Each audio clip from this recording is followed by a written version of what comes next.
The Plastic Hinge Interactive Calculator helps you analyze plastic behavior in structural members during moment redistribution. Let me walk you through the inputs. First, select your calculation mode from 6 options. Calculate plastic moment capacity, calculate rotation capacity, calculate plastic hinge length, calculate curvature ductility, calculate moment redistribution percentage, or find required section modulus. I'm using calculate plastic moment capacity. Next, choose your member type, either steel beam or reinforced concrete. I've selected steel beam. Then pick your material class, high ductility class 1, medium ductility class 2, or low ductility class 3. I'm using high ductility. For this example, I'll input yield strength Fy of 355 megapascals and plastic section modulus Zp of 1420 cubic centimeters. After clicking Calculate, the calculator determines your plastic moment capacity, which represents the maximum moment the section can resist when fully yielded.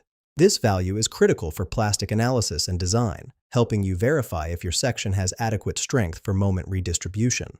The calculator accounts for material properties and section geometry to provide accurate results for plastic hinge formation analysis. Find the link in the description below.